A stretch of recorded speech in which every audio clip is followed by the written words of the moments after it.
Our next guest is a former Army sergeant and the first combat veteran in history to receive a double arm transplant. He is joined by the renowned doctor who led a team of 16 surgeons in performing the remarkable procedure. Ladies and gentlemen, please welcome former U.S. Sergeant Brendan Marrocco and Dr. W.P. Andrew Lee. Gentlemen.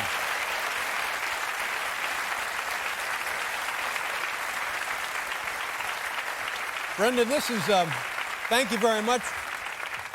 It's a remarkable story, and thank you for sharing it with us tonight and helping us tell this story. You're from Staten Island, is that right? Born and raised in Staten Island. Yeah. And when did you join the military, and was it in the Army?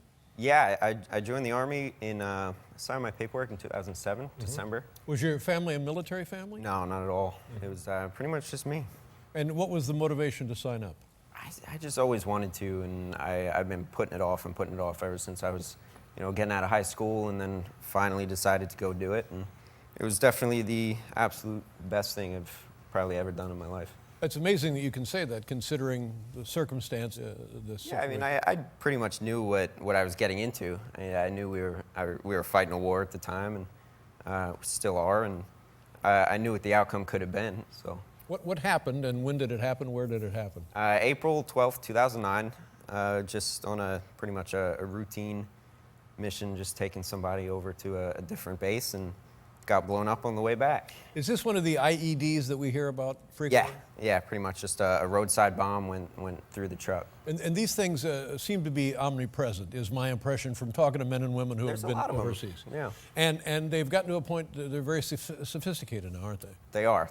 Pretty much what hit me was an anti-armor IED that went through the door of my truck and out the other side of the truck. Was it an armored vehicle you were in? It was in an and MRAP. still it went through one side and out the other side. Yep. And do you remember being hit? What do you remember? No, I mean, I remember the flash and waking up at the hospital back in the States. So what period of time passed between the flash and the waking up? Honestly, I'm not really sure. Months? No, not that. Probably just a couple days. Couple of days.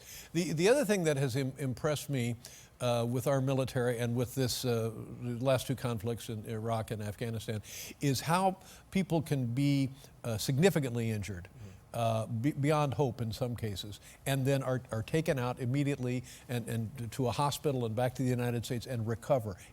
Has this recovery rate, we certainly know of the mortality rate, but has this recovery rate never been higher? I think so. From what I see at the hospital down at Walter Reed, they're the best staff for dealing with people like me or just anyone else who's injured, really. The government has put so much money into training doctors and surgeons and nurses that from the point you get injured, you're in probably the best care in the world. Yes, I'm thinking like Vietnam, if this injury had happened to you in Vietnam, probably not the same outcome. There's no way. Yeah. No way, because I was the first quadruple amputee ever to survive. Wow. So you're in Walter Reed down in Maryland, just outside of Washington, D.C. What are you aware of then? All I was really aware of was the pain. It was really pretty bad. And just over time became more aware of what happened and what went on, and just kind of accepted it. There was no really being upset for myself. It was just always wanting to push forward and get better. In a situation like this, how long does the human mechanism remain in shock? You're really probably asking the wrong person. I really don't know how long it was that was happening. But Was there a point where you made the assessment of your injuries and said, well, you know what, I'm still happy to be alive? Absolutely. From day one, I was really glad and blessed to be still around. Like you had said before, if it happened any other time, I wouldn't have been. Right.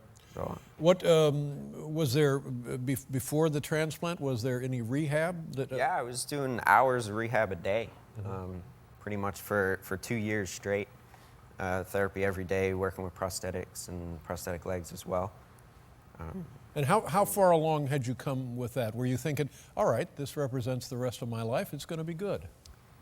When it came to the arms, that was never the case. I always wanted real arms. From the second that I was told that it could happen, I was all in. You know, it was all that I cared about when it came to the arms, because using prosthetics, they're more tools. You don't have any of the feeling or anything like that. So. And when you said you were told the possibility of a transplant, who told you that? Because it's certainly nothing I had ever heard. Right now, he's the Commandant of the Marine Corps, General Amos. He came to me, saw me at the hospital, asked if I'd be interested, and of course, you know, we did. And then a couple weeks later, we had a meeting with Dr. Lee here, and from there, it was just testing and finally finding out that I'm a good candidate for it. And a couple years later, we had set arms. This is Dr. Lee.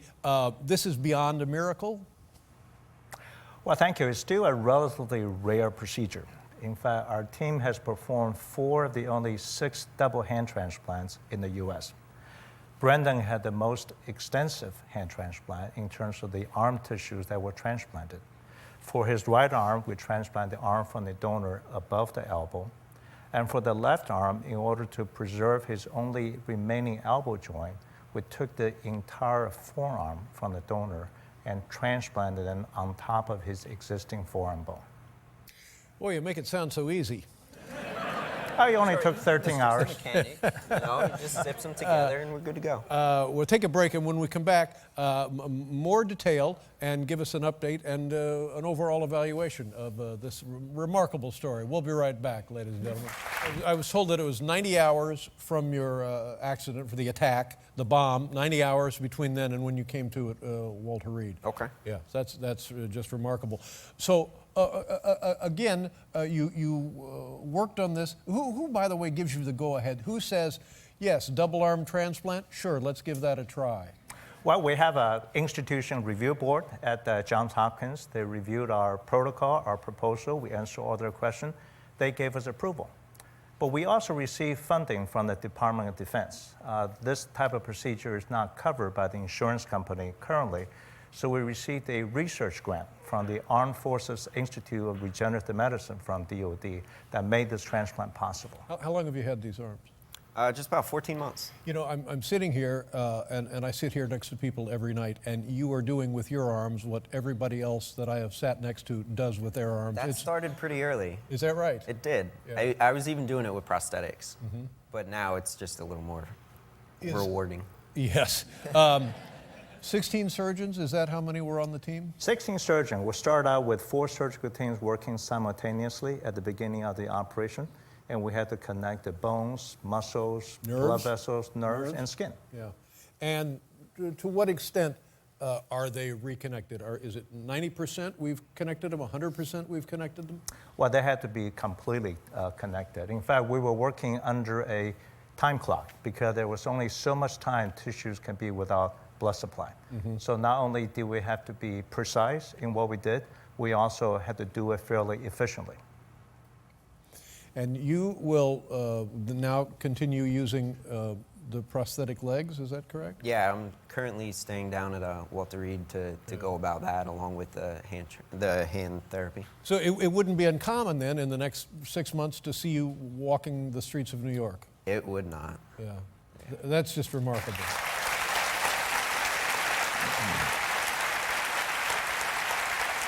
And I think we have a picture here, a photo. If we could take a look at the photograph and see. What is going on here? That was me going through my driving class probably a couple weeks ago, really. How's that going? Great. I have like 2 sessions left, and then I'm driving. And you're a cab driver. Could the same surgery be performed for Brendan regarding legs, or is that beyond what we can do now? It's the same situation, isn't it? It's absolutely the same situation. It's a little bit into the future. We think more research is needed.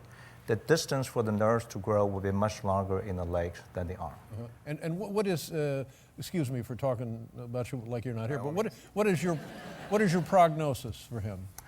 Brendan has made a great deal of progress in just 14 months, and we think he will continue to make great strides. It'll be at least 3 to 4 years before he will maximize his strength, his dexterity. So we have great hopes for him. And this recovery, the procedure, and what caused the injury, all of that together is unprecedented? Well, as we said, there have been very few double hand or arm transplants so far. And we're discovering new things as we do surgery, as patients recover. Well, this is beyond wonderful, and I'm so happy that they are able to give back to you for what you lost. Me too. Yeah. Now, you were at the Daytona 500 last week? I was. What was going on at the Daytona 500? I was asked to be the race dedicee. Is that the right word? Dedicated. Kurt Busch dedicated the race to me. There you go. So Kurt and the Armed Forces Foundation, excuse me, had me down there with one of my buddies, and we were in the starting grid, and they're doing the opening ceremony for the race, and they're singing the national anthem, and all of a sudden I realized to myself that I'm holding my hand over my heart, and it's pretty much like completely just zoned out at that point, just thinking, how cool is this? Absolutely.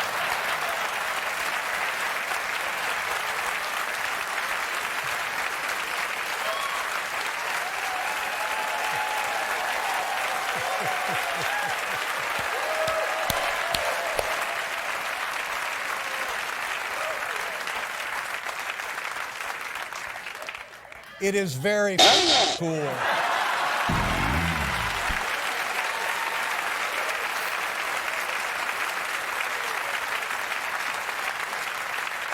And since your home is Staten Island, and as you progress and things change in your life and get better and better, please come back and visit with us. I would love to. I'll do donuts down in the driveway. Former U.S. Sergeant Brendan Marrocco and Dr. W.P. Andrew Lee, thank you very much. We'll be right back with Future Islands, everybody.